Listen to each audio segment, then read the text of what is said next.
Muy buenas tardes.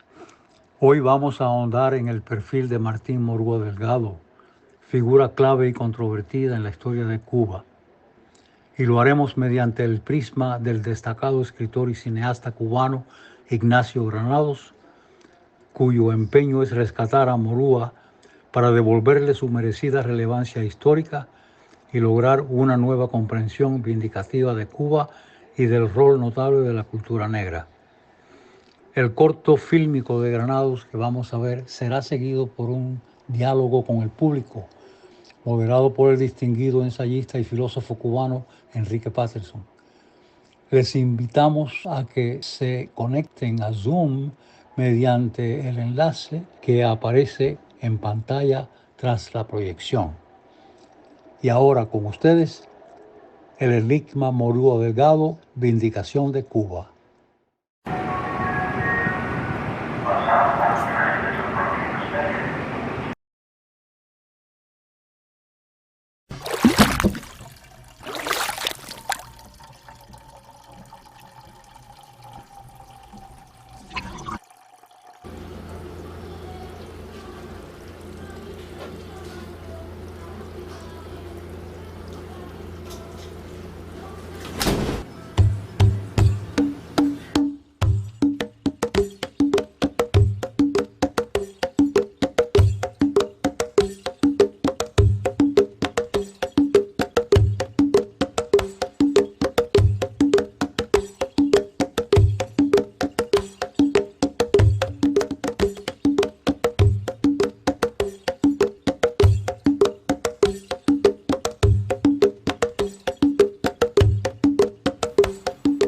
Hablar de Martín Morúa Delgado es complicado como la noche, como entrar en la noche.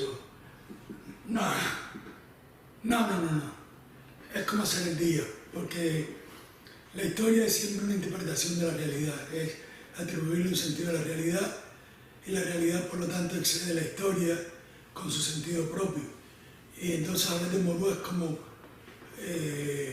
tratar de poner las cosas en perspectiva, tratar de corregir las distorsiones con que se interpreta la realidad en una historia. Sobre todo, tratar de esclarecer por fin el mito fundacional este que nos pesa a todos y que es la historia nacional, la historia de Cuba. Que lo que sí es un proceso complicado, mayormente desagradable, sobre todo para los negros, pero es una actualidad, una contradicción que se mantiene actual. Es como la entrevista que sostuvo Garvey con Céspedes, el entonces presidente de la Sociedad de Atenas. Es una tensión porque siempre está detrás el hecho de la masacre de 1912, que se conoce en Cuba tan despectivamente como la guerrita de los negros, y que fue la manera sangrienta que culminó el alzamiento de los independientes de color. Y entonces siempre está el tema de la violencia política de la que es capaz el país a la hora de acercarse a estos hechos. Por eso la similitud con la reunión de Céspedes y Garvey, porque en aquel momento la prensa cuestionó a los negros, preguntando si eran primero negros que cubanos. El dilema es falso, como todo dilema.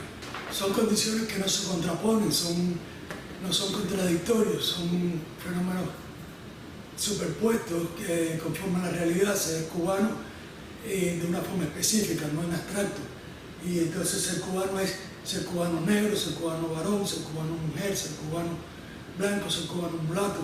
La humanidad no es una cosa abstracta, y eso es uno de los defectos de Martí, planteando que el hombre es más que negro, más que blanco, o cubano más que negro, más que blanco, porque el cubano es una forma específica. Nadie existe en abstracto, nada existe en abstracto.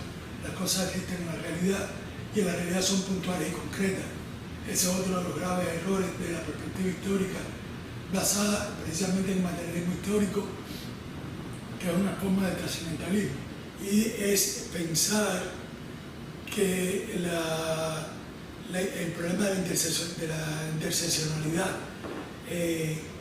eso es un problema también falso, porque surge de la incapacidad del materialismo para lidiar con el individuo, con el tema de la voluntad, que ni siquiera es comprendido por Hegel, sino que es aportado por Schopenhauer en contradicción con Hegel precisamente. Y entonces puede ser arrastrado ese dilema en la distorsión de la realidad como historia. Y por eso hablar de Morúa es un poco como esclarecerlo todo. La muerte moral de Martín Morúa Delgado es demasiado perfecta para no ser un asesinato de carácter. Fue un elemento político que se infló, que se construyó como una estrategia. El objetivo no habría sido ni siquiera el mismo Morúa, sino algo más vasto, y era la conformación de ese mito fundacional, capitalizando la fuerza marginal de los negros, marginada precisamente en su intento por integrar la cultura nacional proporcionalmente a la cosmología que aportaba. Esto se hizo muy difícil políticamente, y es precisamente a partir de la intervención del Partido Comunista, que capitaliza la fuerza marginada de los negros, marginada precisamente con todos los problemas de la guerra de 1906 a la masacre de 1912, y precisamente esto es lo que capitaliza el Partido Comunista con su estrategia de penetrar políticamente la infraestructura política del país. Hay que recordar que el Partido Comunista nunca se planteó seriamente ganar la presidencia del país, y por eso incluso postuló negros a la presidencia como una cuestión simbólica. Sabía que no iban a llegar nunca, y de hecho no le interesaba nunca. Le interesó más penetrar, formar parte de los gabinetes tradicionales. A grandes rasgos, esa era la pretensión de Morúa con respecto a los negros cuando él sacó la enmienda, y era que los negros no se marginaran, no lucharan contra la fuerza imposible que era el racismo mismo del país, que era más difícil que el norteamericano por los niveles de sutileza. Es integracionista, no segregacionista. Todo esto es lo que hace tan complejo, intrincado el caso Morúa. El Morúa no es el que causa la masacre de 1912. La masacre de 1912 es el resultado de la confrontación entre dos elementos. De un lado, la incapacidad del gobierno cubano de entonces, que ya Morúa estaba muerto cuando el lanzamiento, vamos a estar claros. Entonces, es la incapacidad del gobierno cubano para lidiar con el problema, y la incapacidad de los mismos negros para entender y establecer una estrategia de penetración, que es lo que buscaba Morúa. Morúa es un hombre de su tiempo. Ahora, es un hombre extremadamente avanzado para su tiempo, y precisamente entendía que la autosegregación como no era posible en Cuba. Y no es que fuera buena o mala, sino que no era posible en Cuba porque nuestra estructura cultural, nuestra antropología no lo permite. La estrategia suya pasaba por atravesar los partidos tradicionales con la extrema dificultad que eso significaba. No es que fuera fácil, sino que era el único modo posible de ganar un resultado concreto. Era penetrar las estructuras de los partidos tradicionales, y eso fue lo que se propuso con la enmienda Morúa, que en otro sentido es extremadamente cuestionable, pero es una estrategia legítima y válida. En este sentido también hay que ver que el mismo Juan Alberto Gómez tampoco era partidario de la segregación del Partido Independiente de Colón. Y aquí es donde la noche sería más oscura y sin embargo la más clara, es el día más claro, porque hay que ser honesto y tratar el tema del carácter de Stenós. Desde mi punto de vista personal, en lo que eso puede tener de interesante o de importante, Stenós forma parte de la picaresca nacional. Es un carácter como el de Fidel Castro, y en ese sentido distorsiona nuestra perspectiva con el problema de la supremacía moral, que el reclamo del independiente de color era legítimo, absolutamente legítimo, que el alzamiento era legítimo, puede haber sido excesivo, pero era también legítimo. De hecho, todo lo que ocurre por una razón, y hay que entender la razón por la que existe, no se le puede negar. Por lo tanto, todo lo que existe es legítimo en el solo hecho de su existencia. Eso es un postulado ontológico. Por eso el acercamiento morúa también tiene que ver con la ontología nacional, porque es puntual. La estructura interna, la hipóstasis como estructura interna de las cosas, no es algo que exista separado de las cosas, y sin embargo las cosas son su misma proyección formal. Por lo tanto, la ontología está en la determinación antropológica del ser, y esto, que es básico, es lo que nos va a permitir poner en perspectiva el problema morúa. ¿Por qué el problema morúa es importante? Porque va a corregir toda nuestra distorsión histórica, y corrigiendo toda nuestra distorsión histórica también podemos comprender el dilema de Occidente. Recordemos que en Cuba confluye no solo todos los conflictos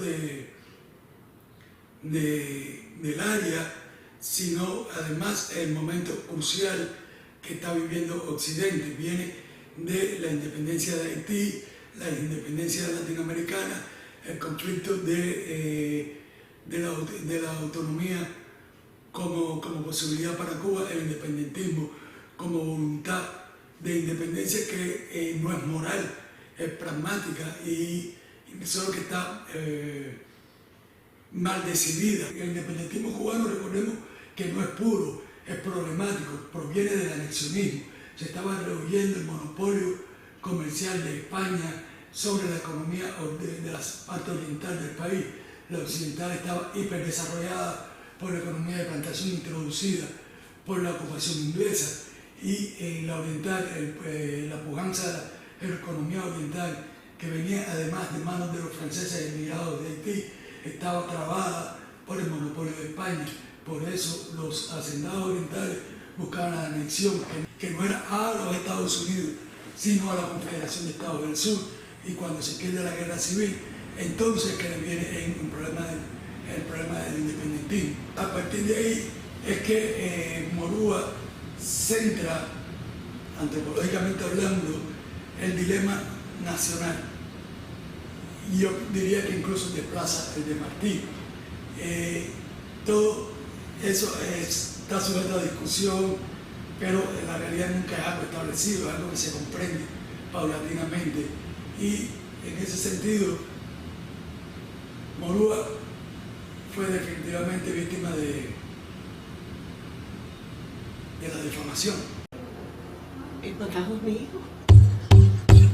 La muerte de Morúa tiene incluso valor sacrificial y fundacional.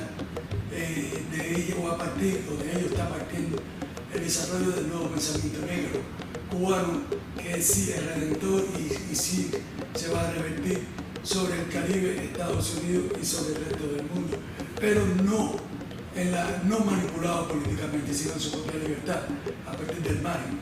Por eso todo estos desarrollos tienen que hacer marginalmente, como una fuerza emergente, como una emergencia.